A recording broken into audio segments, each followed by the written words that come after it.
9 May ते मुल्क में तबाही कंदड़ टोलो पाकिस्तान खिलाफ नयूं साज़िशूं करे रहियो आहे। पीटीआई जे ऑफिशियल वेबसाइट तां पाक फौज जे सरबराह ऐं संदसि ख़ानदान खिलाफ ॻाल्हियूं कयूं वयूं। पाकिस्तान जे मफ़ादनि जो हर हद ताईं दिफ़ा कंदासीं। काबीना खे ख़िताब कंदे वज़ीर आज़म शहबाज शरीफ़ चयो आहे त जर्मनी में पाकिस्तानी सिफ़ारतखाने ते हमिलो थियो आहे। सिफ़ारतखाननि जी हिफ़ाज़त असांजी ज़िम्मेवारी आहे। बलोचिस्तान ऐं केपी में दहशतगर्दी वधी रही आहे। मासूम शहरनि खे निशानो बणाइण वारो अमल क़बूल नाहे। ख़िते में अमन सां ई तरक़ी ऐं ख़ुशहाली अची सघे थी। फ़लस्तीनियुनि ते थींदड़ ज़ुल्म ख़िलाफ़ सदाईं आवाज़ उथारियो आहे। आलमी बिरादरी फ़लस्तीनियुनि ते ज़ुल्म बंदि कराए।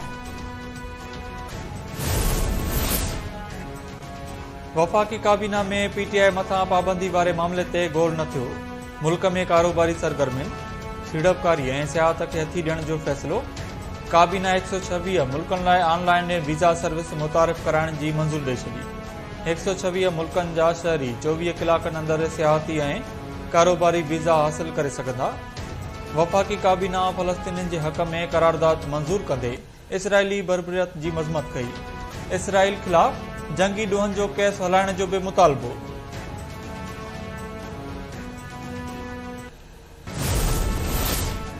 पेट्रोलियम शयुनि जूं क़ीमतूं मुक़रर करण जो हुकूमती इख्तियार ख़त्म करे ऑयल मार्केटिंग कंपनीज़ ॾियण जी तयारी। वज़ीर आज़म शहबाज शरीफ़ जी हिदायत ते पेट्रोलियम वारे वज़ीर सुभाणे अहम इजलास सॾाए वरितो। चेयरमैन ओगरा खे क़ीमतूं डी रेगुलेट करण बाबति हिकमत अमली जोड़ण जी हिदायत।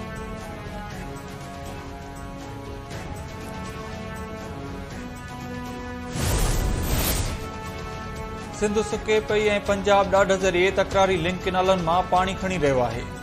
पाणी मामलनि बाबति स्टैंडिंग कमेटी में सिंध सां लाॻापियल मेंबर्स जो सख़्त एहतिजाज। कमेटी में बलोचिस्तान खे पाणी घटि मिलण जूं ॿुधायूं। चेयरमैन ख़ालिद मक्सी जी सदारत हेठि पाणी मामलनि बाबति क़ौमी असेंबली जी स्टैंडिंग कमेटी जो इजलास। सिंध सां लाॻापियल मेंबर्स एहतिजाज कंदे चयो त सिंध में पाणी जी खोट सबबि आबादगार सरापा एहतिजाज आहिनि। पंजाब तकरारी लिंक किनालनि ज़रिए 17,000 क्यूसेक पाणी खणी रहियो आहे।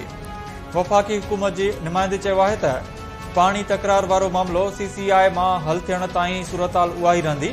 कमेटी चेयरमैन ख़ालिद मक्सी चयो आहे त पंजाब ऐं सिंध में तकरार सबबि बलोचिस्तान खे बेसे जो पाणी नथो मिले। कमेटी पारां ईंदड़ इजलास में पाणी मामले ते समूरनि धुरनि खां धारदार ब्रीफिंग वठण जो फ़ैसिलो।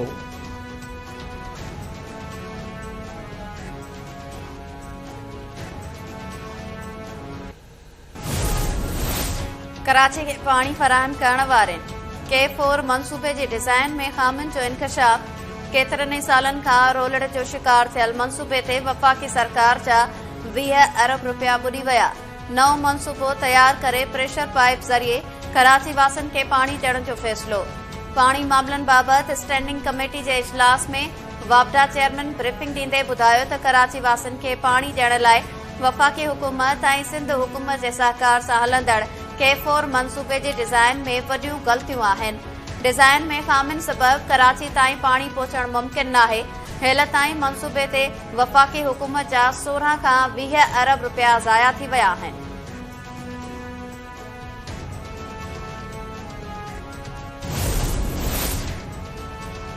मुल्क ख़िलाफ़ वॾी साज़िश थी रही आहे। छा रियासत ते हमिलो करणु इनक़लाब आहे? 9 मई जे जवाबदारनि खे सज़ाऊं छो नथियूं अचनि? पंजाब जी सीनियर वज़ीर मरियम औरंगज़ेब चयो आहे त जमहूरी सियासी जमायत ऐं दहशतगर्द जमायत में फ़र्क़ु हूंदो आहे। इदारनि खे सोचणो पवंदो।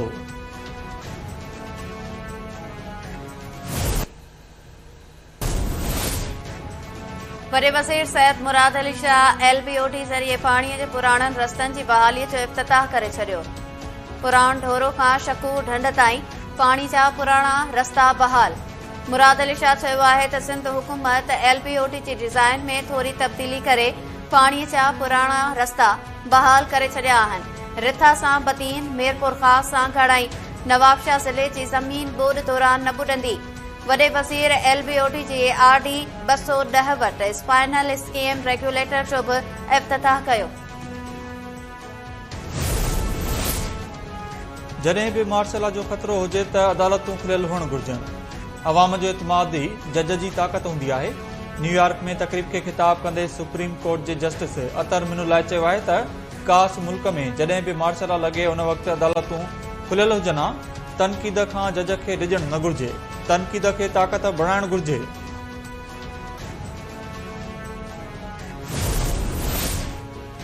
एसपी सिंध जे ज़मीननि ते वालार ख़िलाफ़ 3 जुलाई ते कराची में रिथियल एपीसी में शिरकत लाइ क़ौम परस्त धुरियुनि सां राब्ता तेज़ करे छॾिया। एसयूपी सदर सैयद ज़ैन शाह एसटीपी सरबराह डॉक्टर कादर मक्सी सां मुलाक़ात करे खेसि एपीसी में शिरकत जी दावत ॾिनी। अवामी तहरीक जे अगवान नूर अहमद कातियार खे बि एपीसी में शिरकत जी दावत। सैयद ज़ैन शाह चयो आहे त सियासी सौदेबाज़ी ज़रिए सिंध जूं ज़मीनूं ऐं मादनी वसीला विकिरो कया पिया वञनि। सभिनी खे गॾु करे मुस्तक़बिल जी हिकमत अमली तइ कंदासीं।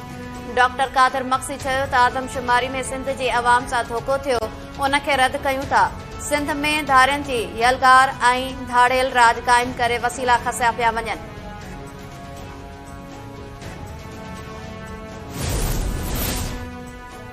केपी जे वॾे वज़ीर अली अमीन गंडापुर बनू अमन जरगे जा समूरा मुतालबा तस्लीम करे वरिता।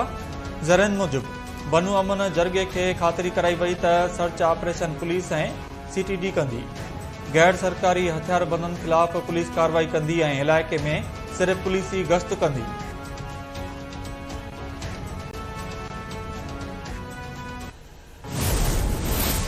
म्यांमार मां सिंध जे 3 नौजवाननि जे अगवा वारे वाक़े जो PP chairman Bilawal Bhutto Zardari notice वरितो।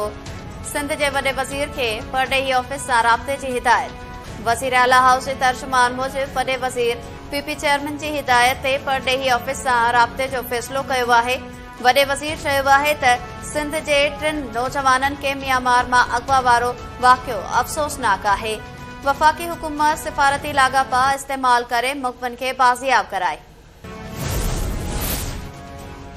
सिंध में धाड़ेल गर्दी बरक़रार, धाड़ेलनि भूमुर ॾियण तां पेशावर वासी मुगवी खे क़त्ल करे लाश छिलाए छॾियो। मुगवी वज़ीर पठाण जो लाश गोसपुर वेझो हथायो। लाड़काणे वासी एम्बुलेंस ड्राइवर गुड्डू मां एम्बुलेंस समेत मुबैना तौर अगवा।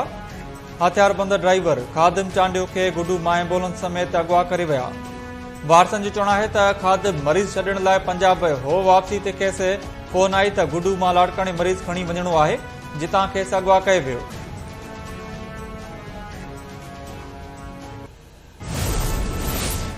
मोरो वेझो ॿ ॾींहं अॻु नींगर जे पुरस्रार नमूने फोत थियण वारो मामिलो नओं रुख़ इख़्तियार करे वियो। 16 वरियं जे नींगर हसनैन अब्बासी खे मुबैना तौर ज़हर ॾेई मारण जो इंकशाफ। डाइम बुरड़ो ऐं 2 अणॼातल जवाबदारनि ख़िलाफ़ नींगर जे क़त्ल जो केस दाख़िल। नींगर जे वारसनि एफआईआर में मौक़िफ़ इख़्तियार कयो आहे त जवाबदार डाइम बुरड़ो नींगर सां बदपहलीबाद वीडियो में तस्वीरूं ठाहियूं। जवाबदार नींगर खे ब्लैकमेल करे मुख़्तलिफ़ वक़्तनि ते पैसा बि वठंदो रहियो। जवाबदारनि नींगर खे बोतल में ज़हरीली शइ पियारे मारियो आहे।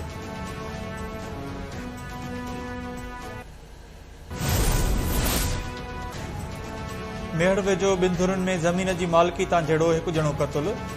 मंझण वारे इलाइक़े में दुनिया ऐं बिरोही बिरादरी जी 2 धुरनि में जहिड़े दौरान कदीर जिसकाणी मारिजी वियो।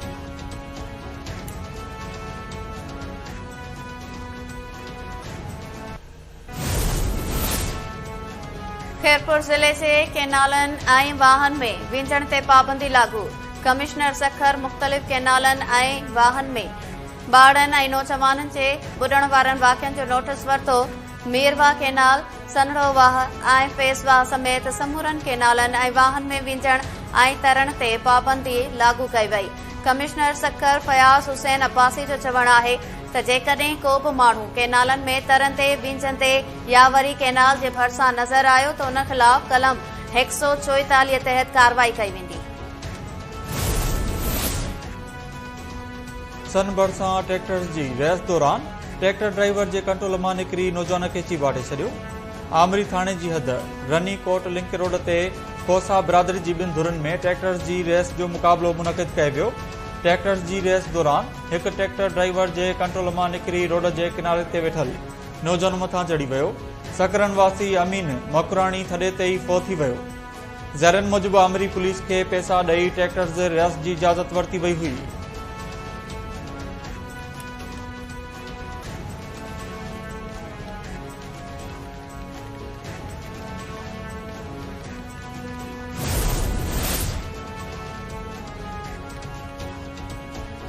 नेपाल जे शहर खटमंडू में नंढो मुसाफ़िर जहाज लैंडिंग दौरान किरी तबाह, 18 मुसाफ़िर अजल जो शिकार। परॾेही मीडिया मूजिब मुसाफ़िर जहाज लैंडिंग दौरान किरी तबाह थियो। जहाज में सवार 19 मुसाफ़िरनि मां 18 ॼणा फोत थी विया। पायलट खे ज़ख़्मी हालत में अस्पताल मुंतक़िल कयो वियो।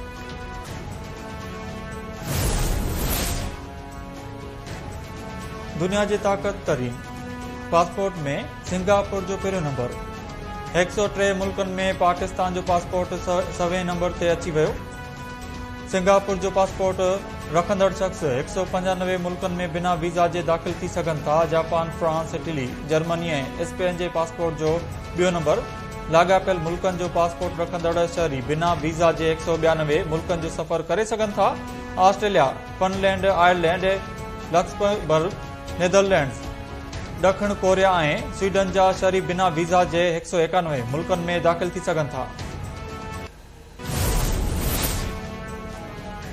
भारतीय बिज़नेस टाइकून मुकेश अंबाणी जे पुट आनंद अंबाणी खे शादी में प्राइवेट जेट जहाज ऐं फ्रांस में शानदार घर समेत ॿिया अरबे रुपयनि जा तोहफ़ा कंहिं ॾिना। समूरा तफ़सील साम्हूं अची विया। भारतीय मीडिया मूजिब बॉलीवुड किंग शाहरुख खान आनंद अंबाणी खे फ्रांस में 40 करोड़ रुपयनि जो घर तोहफ़े में ॾिनो। सलमान खान 15 करोड़ रुपया मालियत जी स्पोर्ट बाइक जोड़े खे गिफ्ट कई। बच्चन खानदान 30 करोड़ रुपयनि जी मालियत जो हार ऐं आलिया भट्ट 9 करोड़ रुपयनि जी मर्सिडीज़ कार तोहफ़े तौर पेश कई। मेटा जे CEO मार्क ज़ुकरबर्ग आनंद अंबाणी ऐं संदसि कुंवार राधिका मर्चेंट खे हिकु प्राइवेट जेट तोहफ़े तौर ॾिनो, जंहिं जी मालियत 300 करोड़ भारतीय रुपया आहे।